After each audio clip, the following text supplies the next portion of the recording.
بات ہے کہ ہم ان کے لیے صحت، لمبی عمر، مغفرت کی دعا کریں کہ جن کے بغیر نہ ہمارا وجود عمل میں آتا، جن کے بغیر نہ ہماری تربیتیں ہوتی، جن کی وجہ سے ہم راہ راست پر ہیں۔ عزیزان گرامی، اپنے والدین کے حق میں بلند ترین درود پڑھیں۔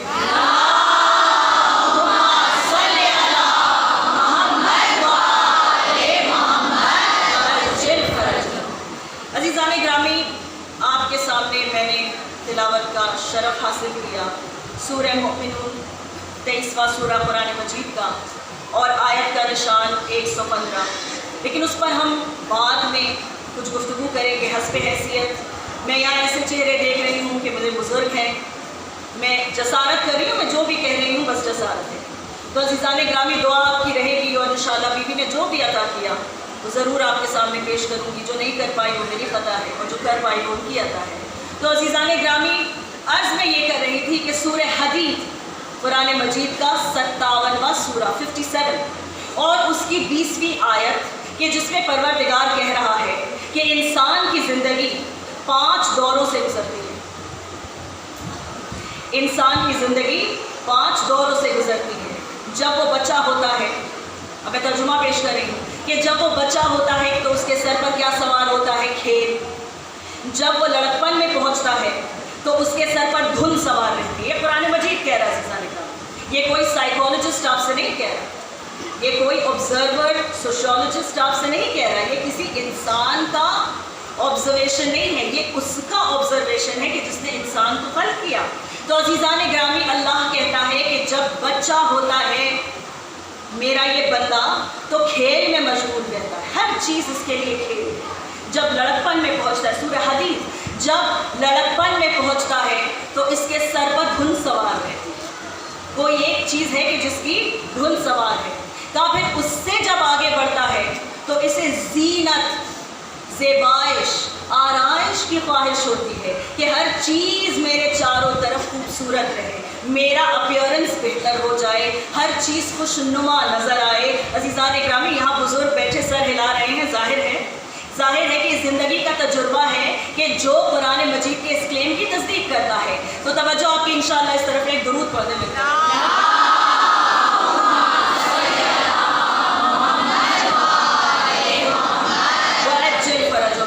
گرامی، اللہ کہہ رہا ہے کہ پھر اس سے آگے جب معاملہ بڑھتا ہے تو پھر انسان کیا چاہتا ہے؟ انسان زیب و زینت چاہتا ہے۔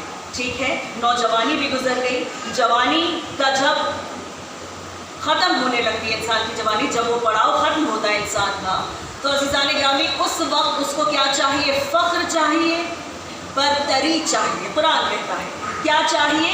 فخر چاہیے اور برتری چاہیے۔ کیسی؟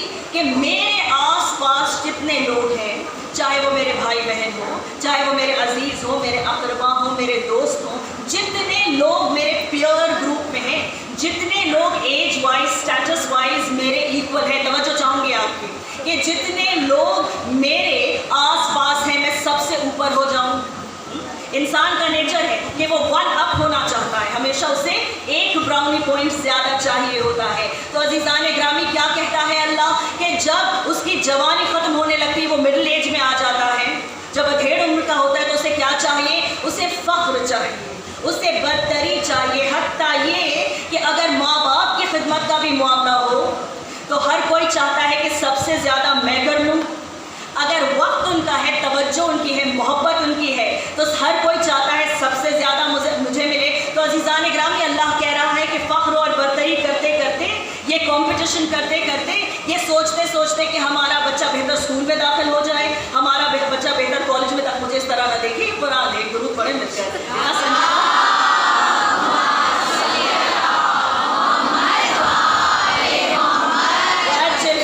فخر اور برتری کرتے کرتے جب عمر گزر جاتی ہے اور اس کے بعد جب اس کا آخری وقت آتا ہے تو وہ پلٹ کر اپنی زندگی کی طرف دیکھتا ہے اور دیکھنے کے بعد کہتا ہے کہ میں نے اس خاندان کو تیار کیا، میں اس کا سرپرست ہوں، یہ مکان میرا بنایا ہوا ہے، یہ گراج میں جتنی گاڑیاں چمک رہی ہیں سب میری کمائی کی ہیں، یہ جو پوزیشن ہے، اسٹیٹس ہے میرے بچوں کا میری وجہ سے ہے۔ یہ سب کچھ کرتے کرتے وہ اس دنیا سے چلا جاتا ہے۔ تو عزیزان گرامی، پہلے کھیل، پھر دھن، پھر زینت کی تمنا ہے نا, پھر فخر اور برتری, اور اس کے بعد اپنی زندگی پر ناز. تو عزیزان گرامی سورہ حدید میں اللہ کہہ رہا ہے, سورہ حدید میں اللہ کہہ رہا ہے کہ انسان کی زندگی کے 5 دورے ہیں اور پانچوں وہ اپنے لیے جیتا ہے, پانچوں وہ اپنے لیے جیتا ہے عزیزان گرامی. اور پھر اللہ کہتا ہے کہ کیا تم نے اس کو کھیل سمجھا ہے کہ ہم نے جو تمہیں دنیا میں بھیجا, کیا تم نے اس کو کھیل سمجھا ہے.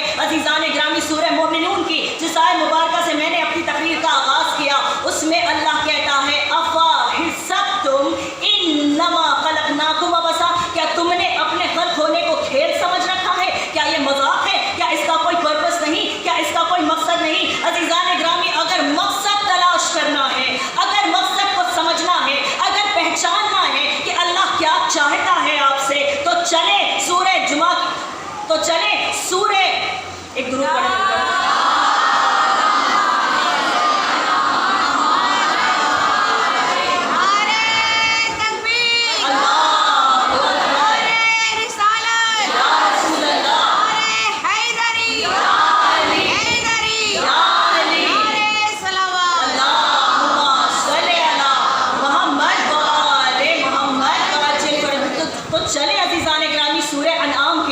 یہ جو چھٹا سورہ ہے قرآن مجید کا, آیت کا نشان 142, کہ جہاں اللہ کہہ رہا ہے اے میرے حبیب, اے محمد صلی اللہ علیہ وآلہ وسلم, ایک درود پڑھیں.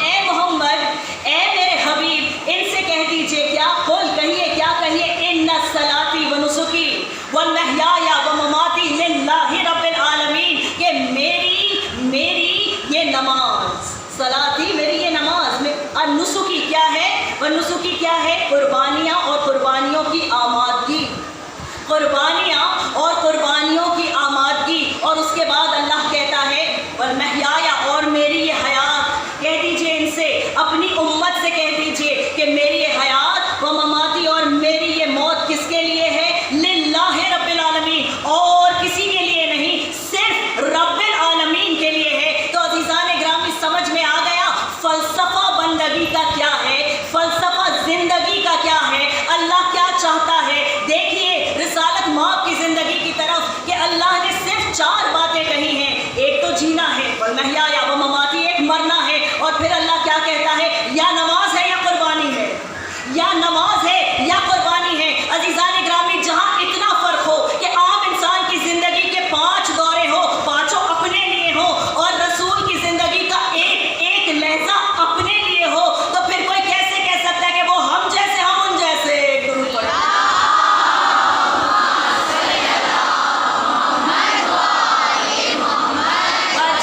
پھر کوئی کیسے کہہ سکتا ہے کہ وہ اور ہم برابر ہیں, ہماری صفات ملتی ہے. عزیزان گرامی اگر دیکھنا ہے, میں نے آج اس سورہ مبارکہ کی اس آیت کا انتخاب کیا عزیزان گرامی, سورہ مومنون 115ویں آیت, کہ جس کو میں نے آج اپنا سرنامہ سخن قرار دیا, اس لیے کہ آج مجھے ذکر کرنا ہے اپنے 11ویں رہبر امام حسن عسکری علیہ السلام.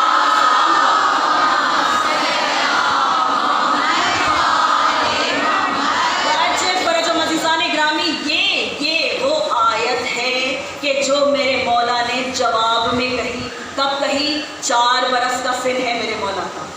کیا عمر ہے, 4 برس کی عمر ہے, اور سوال کرنے والا کون ہے, اور کوئی نہیں بلکہ بہلول دانا. عزیزان گرامی جنہوں نے 5 اماموں کا دور دیکھا, اور آخری 11ویں امام کا دور انہوں نے دیکھا. اور عزیزان گرامی وہ آ کر کہتے ہیں, دیکھتے ہیں کہ چاند سا بچہ ہے جو بچوں کے نزدیک کھڑا ہے لیکن رو رہا ہے, نہ ان کے کھیل میں شامل ہے, نہ اس کے چہرے پہ وہ خوشی, وہ سرور ہے کہ جو دوسرے بچوں پر ہے, بلکہ اس کی آنکھ سے آنسو جاری ہے. ایک مرتبہ بہلول کہتے ہیں کہ کیا میں آپ کے لیے کھلونے فراہم کر دوں, اگر آپ چاہیں تو وہ چیزیں جو کھانے کی ہیں میں لا دوں آپ کے لیے, آپ روئے نا, آپ روئے نا. عزیزان گرامی میرے مولا نے کیا جواب دیا, قرآن کی تلاوت کی. میرا مولا کہتا ہے کہ کیا ہمیں اس دنیا میں کھیل کود کرنے کے لیے بھیجا گیا, کیا ہمیں یہاں پر وقت ضائع کرنے کے لیے بھیجا گیا, اور کیا ہمیں پلٹایا نہیں جائے گا, اور کیا ہم سے جواب نہیں مانگا جائے گا. عزیزان گرامی یہ دانا ہے بہلول ہیں جو دانا ہے. عزیزان گرامی ایک مرتبہ پوچھتے ہیں کہ آپ کا نام کیا ہے, جیسے ہی شجرہ سنا بہلول کہتے ہیں کہ بے شک یہ ثمر اسی شجر سے آ سکتا ہے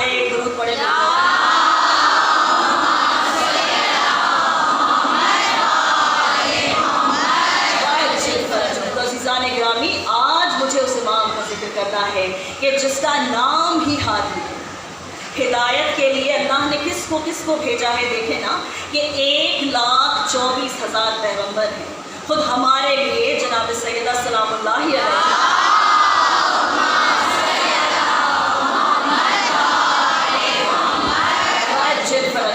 اور عزیزان گرامی، اس کے بعد 12 اماموں کا یہ سلسلہ ہمارے لیے اللہ نے کیا کہ ہدایت جو ہے، ہدایت کا سلسلہ جو ہے وہ نہ رکے. عزیزان گرامی، لیکن ہادی کس کا لقب ہے؟ یہ ہمارے 11ویں امام علیہ السلام کا لقب ہے. اور کیا کہنا کہ جو 4 برس کی عمر میں بہلول جیسے دانا کو یہ سمجھا دے، یاد دلا دے کہ زندگی کا مقصد کیا ہے، اسے اور کیا کہہ سکتے ہیں؟ عزیزان گرامی، جس کی کل عمر دنیا میں 28 برس کی ہو لیکن جس کے 40,000 سے زیادہ شاگرد ہو. ذرا تصور کریں کہ میرے مولا نے زندان سے بھی تعلیم دی ہے، میرے مولا نے نظر بند رہ کر بھی تعلیم دی ہے. 28 برس کی جوانی میں میرے مولا کو قتل کیا گیا، لیکن اس وقفے میں بھی، اس دور میں بھی میرے مولا کے 40,000 طالب علم ہیں، شاگرد ہیں. اور عزیزان گرامی، یہ ہادی ہے. آپ کے لیے کیا کہتا ہے؟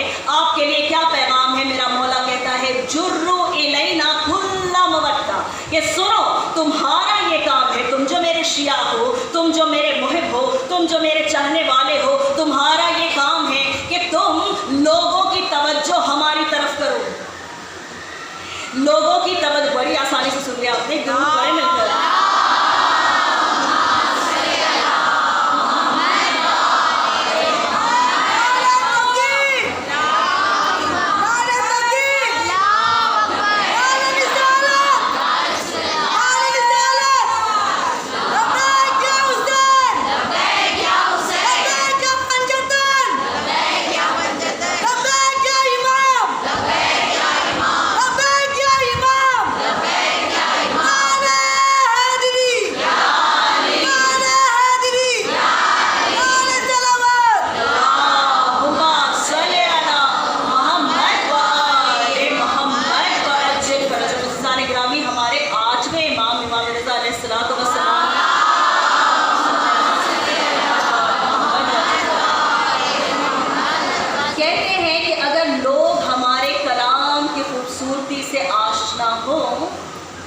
ممکن نہیں کہ وہ ہم سے عشق نہ کریں، وہ ہمارے گرویدہ نہ ہو جائیں. یہ پاسبل ہی نہیں ہے. تو عزیزان گرامی، بس اس سے ایک قدم آگے 11واں امام ہے جو کہتا ہے، بھائی اس بات میں کہتا ہے، آپ کی تاکید اور کر دی اس نے یہ کہہ کر کہ لوگوں کو متوجہ کرو ہماری تعلیمات کی طرف، لوگوں کی توجہ ہماری طرف لاؤ. کس طرح؟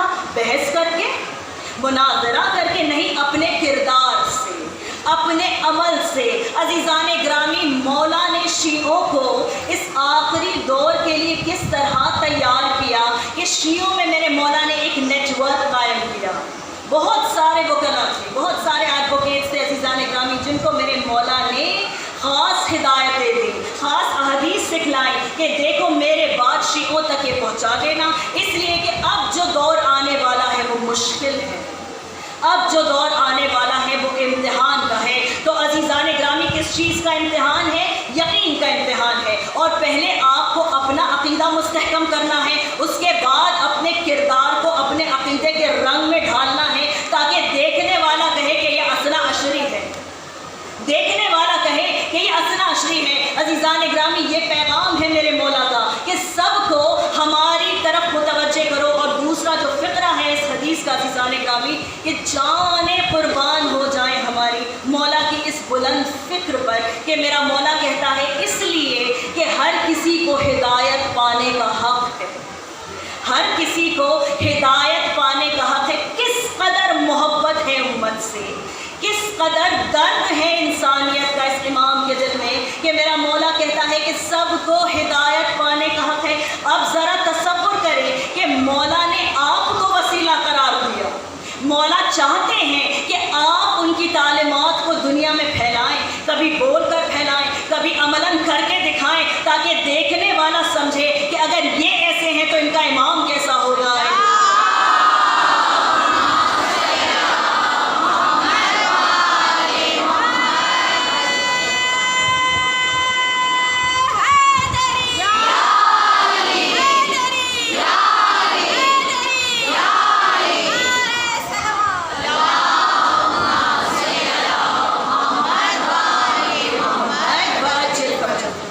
عزیزان گرامی اگر منفرد امتیازات امام یازدہم کے اگر ہم گنیں ہیں تو بہت سارے بے شک، لیکن چند ایک آپ کے سامنے پیش کرنا چاہتی ہوں، اور گزارش ہے آپ سے کہ توجہات ذرا اس طرف مائل رکھیں۔ تو عزیزان گرامی، یہ سلسلہ عصمت و طہارت کے دوسرے حسن ہیں اور اپنے جد ماجد کی طرح ان کا بھی لقب زکی۔ عزیزان گرامی، زکی اس کو بھی کہتے ہیں کہ جو پاک ہو۔ زکی کے ایک معنی زکوٰۃ سے بھی نکلتا ہے کہ جس کا مطلب ہے بڑھنا۔ ہم کیا سمجھتے ہیں کہ مال دور ہوا تو کم ہوا؟ نہیں، زکوٰۃ اگر دی تو بڑھے گا، خمس اگر دیا تو محفوظ ہو جائے گا۔ تو عزیزان گرامی کیا ہے؟ زکی ہے، یعنی اللہ نے برکت دی ہے، اللہ نے بڑھا دیا ہے۔ عزیزان گرامی، آج بھی پوری کائنات میں امام حسن مجتبیٰ علیہ الصلوۃ والسلام کی اولادیں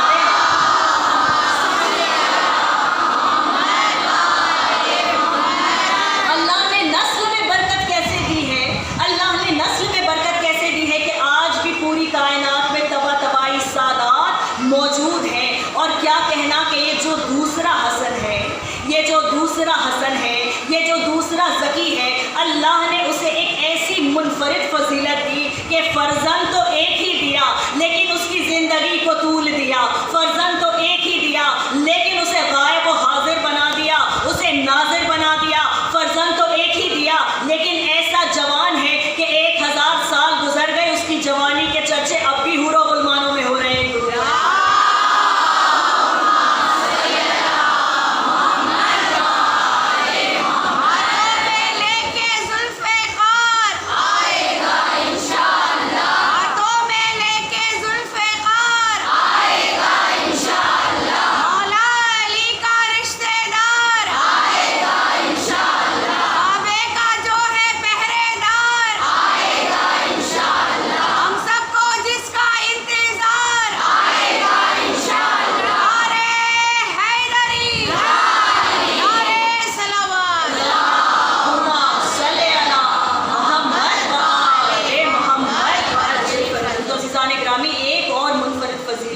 کہ جو مولا کے اس لقب سے کنیکٹڈ ہے کہ جو سب سے زیادہ مشہور اور مقبول لقب ہے میرے مولا کا، عسکری۔ اب آپ اٹھا کر دیکھیں کہ جنہوں نے عظمتوں کو گھٹانا چاہا آل محمد کی کر تو کچھ نہیں پائے، لیکن اپنی سی نجس کوشش ضرور کی ہے اور اپنے لیے جہنم طے کر لی ہے۔ تو عزیزان گرامی، اب لوگ ہمیشہ یہ کہتے ہیں کہ نہیں، وہ جو سپاہیوں والی بات ہے وہ تو یوں ہی ہے، معجزے پہ یقین تو ایسے بھی اس کو نہیں آئے گا کہ جس کو عصمت پہ یقین نہیں ہے، کہ نہیں ہے؟ جس کو عصمت پہ ہی یقین ہے اسے اعجاز پہ یقین کیا ہوگا؟ تو عزیزان گرامی، میرے مولا کو عسکری اس لیے نہیں کہا جاتا کہ میرا مولا عسکر کا رہنے والا ہے۔ مجھے دکھاؤ اور کتنے لوگ تھے عسکر میں رہنے والے، کوئی عسکری تو نہ بنا، کوئی عسکری تو نہ بنا۔ عزیزان گرامی، خلیفہ وقت نے جب امام زمانہ کو بلایا، بہت قیمتی جملہ،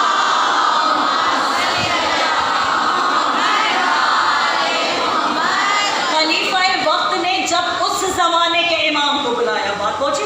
خلیفہ وقت نے جب اس زمانے کے امام کو بلایا اور 90,000 سپاہیوں کی ایک فوج دکھلائی۔ عزیزان گرامی، یہ فوج کہاں سے آئی تھی؟ یہ ترکی سے منگوائی گئی تھی، خزانوں کو خالی کر کے منگوایا گیا تھا، ہیبت کو طاری کرنے کے لیے منگوایا گیا تھا، یہ ڈرانے دھمکانے کے لیے منگوایا گیا تھا۔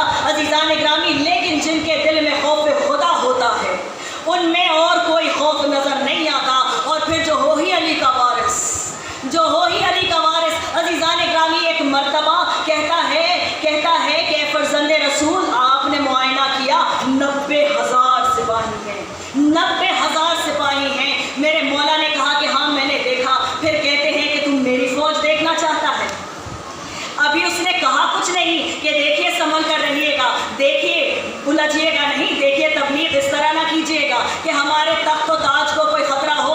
عزیزان گرامی، لیکن امام ہے وہی، اسی لیے امام ہوتا ہی وہ ہے کہ جو ذہنوں کو پڑھ لے۔ اور عزیزان گرامی، میرا امام کیا کہتا ہے کہ میں نے تیری فوج دیکھ لی، اب تم میری فوج دیکھ۔ روایت کا جملہ ہے، فَأَشَرَ عَلَى السَّمَاءِ، میرے مولا نے 2 انگلیاں اٹھائی، آسمان کی طرف دکھائی۔ اب جو اس نے دیکھا، اب جو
وہ بھی زمین پر، میں آسمانوں پر، میں آسمانوں پر فوج دکھاؤں گا۔ عزیزان گرامی، آج بھی دنیا میں یہ چلن ہے، جب کوئی سپر پاور اپنی طاقت دکھانا چاہتا ہے تو باقاعدہ پریس کانفرنس کر کے بیان کرتا ہے کہ ہمارے پاس اتنے نیوکلیئر ویپنز ہیں، ہمارے پاس اس طرح کی نیوی ہے، ہمارے پاس اس طرح کی ایئر فورس ہے۔ عزیزان گرامی، پوچھیں کسی سے بھی پوچھیں کہ سب سے زیادہ خوف انہی اسلحوں سے ہوتا ہے کہ جو آسمان سے آتے ہیں۔ بہت آسانی سے سن لیا آپ نے، سب سے زیادہ خوف انہی اسلحوں کا ہوتا ہے کہ جو آسمان سے آتے ہیں۔ اور عزیزان گرامی، ہمارے علم میں تو ایک ہی اسلحہ آسمان سے اترا کہ جس تلوار کے دو منہ تھے کہ حق و باطل میں تمیز کرتی ہو۔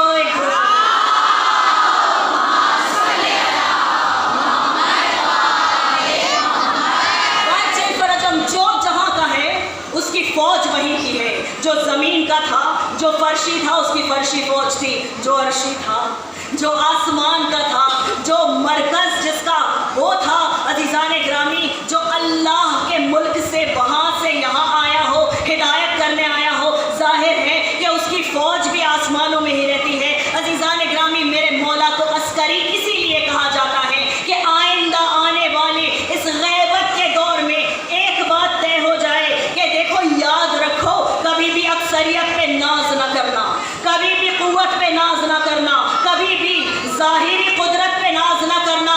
اگر اللہ چاہے گا ایک پل لگے گا تمہیں زیر کر دے گا۔ جب وہ فرعون کو ایک لہر سے ڈبا سکتا ہے، جب وہ نمرود کو ایک مچھر سے مروا سکتا ہے، تو پھر یہ دشمنان دین کیا حیثیت رکھتے ہیں؟ ایک درود پڑھیں۔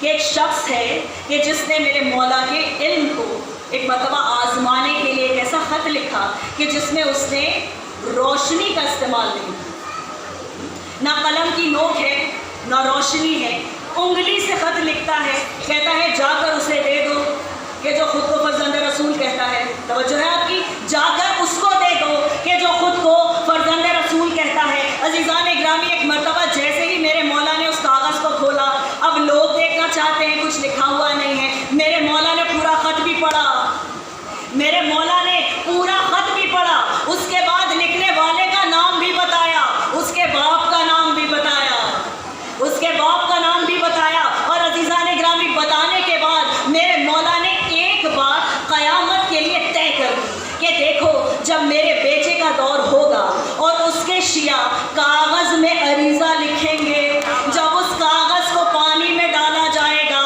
اور تمام دشمن کہیں گے کہ یہ تو گھل گیا، یہ تو کھا لیا گیا، یہ تو ختم ہو گیا، ارے جاتے جاتے یہ زعفران بھی دھل جائے گا، جاتے جاتے یہ دوات بھی دھل جائے گی، کیا آپ کا خط ہے؟ کیا ہے؟ آپ نے کیا لکھا ہے؟ یہ عریضہ کیسے پہنچے گا؟ عزیزان گرامی، اسی لیے میرے مولا نے بتایا کہ دیکھو، ہم وہ ہیں کہ جو دلوں کو پہچانتے ہیں، جو حسب و نسب کو جانتے ہیں، جو بلدیتوں کو جانتے ہیں، لہٰذا اگر خالی کاغذ بھی ہمارے سامنے آئے تو ہم اس کی پوری قسمت بیان کر دیں۔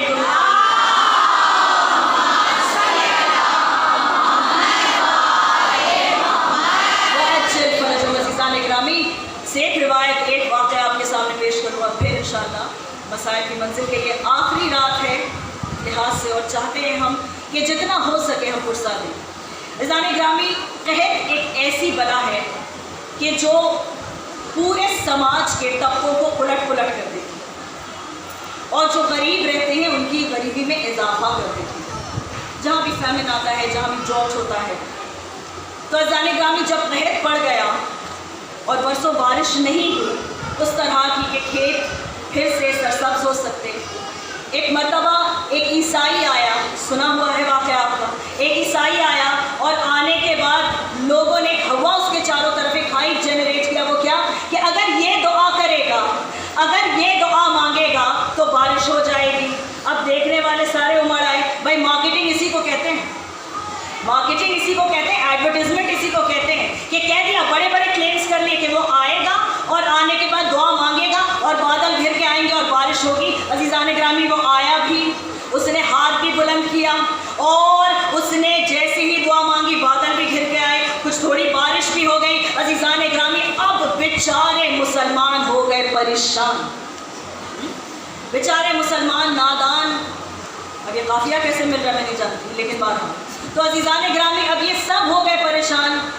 کمزور عقیدے تھے, متزلزل ہو گئے, گھبرا گئے, لرز گئے, ڈر گئے کہ کہیں ایسا تو نہیں کہ ہمارا مذہب, کہیں ایسا تو نہیں کہ ان کا مذہب, ایسا تو نہیں کہ ہمارا ہادی, اور ایسا تو نہیں کہ ان کا ہادی بہتر ہے. عزیزان گرامی یہ سارے سوال سب کے ذہنوں میں آنے لگے. تو ایک مرتبہ چاہنے والوں نے جا کر کہا, اے فرزند رسول, کوئی ایسا آیا ہے کہ جب وہ دعا کرتا ہے تو بادل گھر کر آ جاتے ہیں. میرے مولا کہتے ہیں کل جب وہ آئے گا نا زیر آسمان دعا کرنے کے لیے تو مجھے ذرا بلا لینا. عزیزان گرامی میرا مولا اس وقت پہنچا, میرا مولا اس وقت پہنچا کہ جب اس نے ہاتھوں کو بلند کیا تھا. ایک مرتبہ میرے مولا نے آگے بڑھ کر اس ہڈی کے ٹکڑے کو اس کی انگلیوں کے درمیان سے نکال لیا کہ جس کی وجہ سے ہمیشہ باران رحمت آ جاتے تھے. عزیزان گرامی پھر میرا مولا کہتا ہے کہ یہ کسی نبی کے جسم کی ہڈی ہے. جب بھی وہ زیر آسمان اس طرح لائی جاتی ہے, جب بھی وہ زیر آسمان لائی جاتی ہے تو کیا ہوتا ہے کہ اللہ کی رحمت کو جوش آ جاتا ہے, اللہ کے جمال کو جوش آ جاتا ہے اور باران رحمت جمع ہو جاتے ہیں. میرے مولا نے ہڈی لے لی. پھر میرا مولا کہتا ہے اب دعا مانگ, وسیلہ اب دعا مانگ. کہتا ہے کہ ایک مرتبہ ہاتھ اٹھا کر کہتا اب میری دعا قبول نہیں ہوگی. جس چیز کی وجہ سے ہوتی تھی, جس وسیلے سے ہوتی تھی, آپ نے تو وہی لے لیا. عزیزان گرامی اس کے بعد میرے مولا نے کہا کہ لے جا کر اسے کہیں دفنا دو. عزت سے اسے دفنا دیا گیا. اس کے بعد میرے مولا نے اپنے ہاتھوں کو بلند کیا. اب عزیزان گرامی یہ کس کے ہاتھ ہیں کہ جو وارث ید اللہ ہے. یہ کس کی زبان اب دعا بولے گی کہ جو وارث لسان اللہ ہے. یہ کس کا چہرہ آسمان کی طرف ہے کہ جو وارث وجہ اللہ ہے, جو زمانے کا محمد ہے, جو زمانے کا علی ہے, جو زمانے کا حسن ہے. درود پڑھے نا مل کر.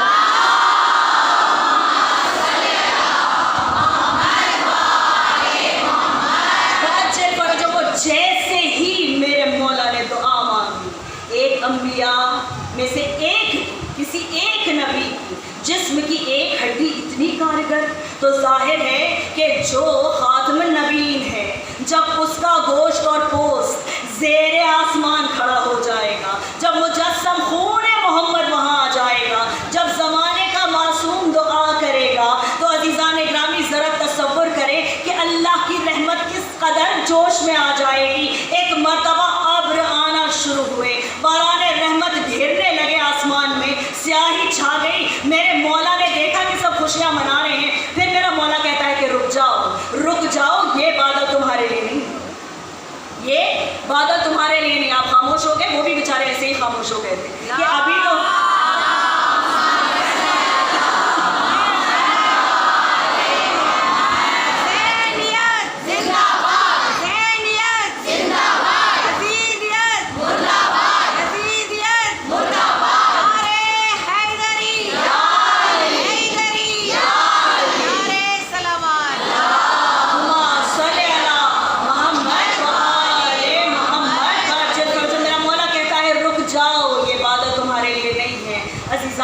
اس میں حیرت کی کیا جا ہے. یہ تو اس کا خون ہے, یہ تو اس کا بیٹا ہے کہ جو منبر سلونی سے کہتا تھا کہ میں زمین سے زیادہ آسمان کے راستوں سے واقف ہوں. عزیزان گرامی میرا مولا کہتا ہے سنو, یہ فلاں بادل فلاں ملک کے لیے ہے, یہ اس قریے کے لیے ہے, یہ اس جگہ کے لیے ہے, یہ دنیا کے اس خطے کے لیے ہے. پھر ایک مرتبہ جب بادل گھر کر اس مقام کے لیے آئے, میرا مولا کہتا ہے اب اپنے گھروں کو چلے جاؤ, اب اپنے گھروں کو چلے جاؤ, اس لیے کہ اب یہ رحمت تمہارے لیے ہے, یہ اللہ کی رحمت تمہارے لیے ہے. عزیزان گرامی بس یہی ایک واقعہ تھا کہ جو میری مولا کی زندگی کے سب سے زیادہ خلاف ہے, اس لیے کہ اس کے بعد لوگوں کی محبت امڑ کر باہر آ گئی. عزیزان گرامی جو مصیبت میں ساتھ دے دے بس وہی مسیحا ہوتا ہے نا.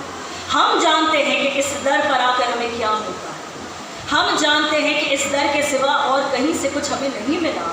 ہم جانتے ہیں کہ دنیا اور آخرت ہر چیز ہمیں یہیں سے ملنے والی ہے. تو عزیزان گرامی ایک مرتبہ جب قحط کے یہ آثار ختم ہوئے, لوگوں کی محبت امڑ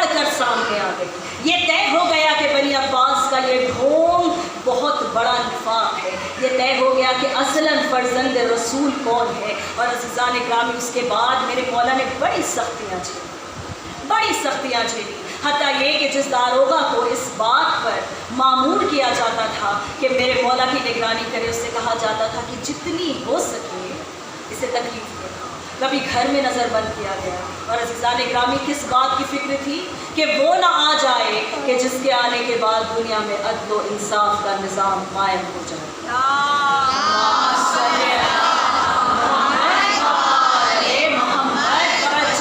عزیزان گرامی گھر میں میرے مولا کو نظر بند رکھا گیا۔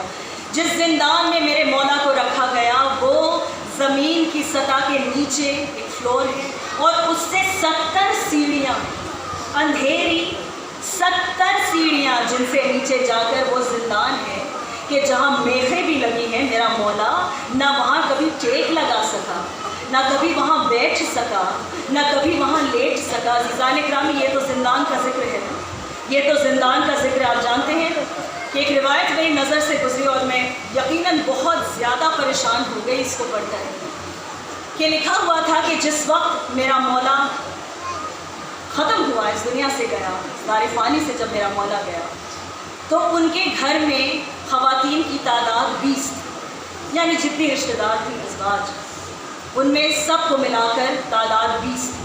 لیکن یہ کہا جاتا ہے کہ جب نماز کا وقت ہوتا تھا تو نماز باری باری پڑھی جاتی تھی۔ اس کی وجہ کیا ہے عزیزان گرامی؟